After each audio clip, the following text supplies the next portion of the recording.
Welcome to my YouTube channel Alphabet education. ପିଲାମାନେ, ଆଜି ଏହି ଭିଡିଓଟି ସମସ୍ତ ସ୍କୁଲ ପିଲା ଏବଂ କଲେଜ ପିଲାମାନେ ଗୁରୁତ୍ୱପୂର୍ଣ୍ଣ ଖବର। ପିଲାମାନେ, ଅତ୍ୟଧିକ ବର୍ଷା ଯୋଗୁଁ ବାଲେଶ୍ୱର ଜିଲ୍ଲାର ସମସ୍ତ ସ୍କୁଲ କଲେଜ ବନ୍ଦ ରହିବ। ମାନେ ଦେଖନ୍ତୁ ପିଲାମାନେ, ଏହି ଭିଡିଓଟି ସମସ୍ତ ବିଓ ଅଧିକାରୀ ଜଣାଉଛନ୍ତି ଯେ ନୋଟିସ୍ ମଧ୍ୟ ମୁଁ ପଢି ଦଉଛି।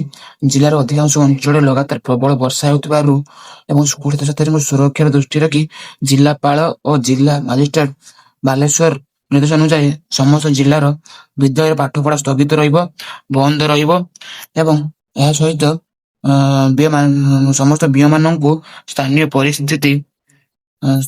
ପରିସ୍ଥିତି ବିଶେଷ କରି ପ୍ରବଳ ବର୍ଷା ସ୍ଥିତି ଉପରେ ସତର୍କ ନଜର ରଖିବା ଏବଂ ବ୍ଲକ ଓ ଜିଲ୍ଲା ପ୍ରଶାସନ ସହ ସର୍ବଦା ସମ୍ପର୍କରେ ରହି ସନ୍ତାସୀ ପରିସ୍ଥିତିର ମୁକାବିଲା କରିବାକୁ ନିର୍ଦ୍ଦେଶ ଦିଆଯାଇଛି। ପିଲାମାନେ, ତୁମେମାନେ ଏହା ହେଉଛି ଅତ୍ୟନ୍ତ ଜରୁରୀ।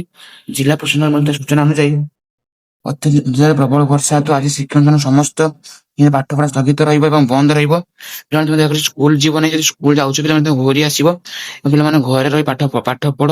ପିଲାମାନେ ସ୍କୁଲରେ ସତର୍କ ରୁହ, ସୁରକ୍ଷିତ ରୁହନ୍ତୁ, ସତର୍କ ରୁହନ୍ତୁ। ସର୍ବପ୍ରଥମ ନିଜକୁ ସୁରକ୍ଷା ଦେବେ, ତାପରେ ଅନ୍ୟ ସୁରକ୍ଷା। ତେଣୁ ଆଜିର ଭିଡିଓକୁ ମୁଁ ଏଇଠି ରଖୁଛି। ଜୟ ଜଗନ୍ନାଥ।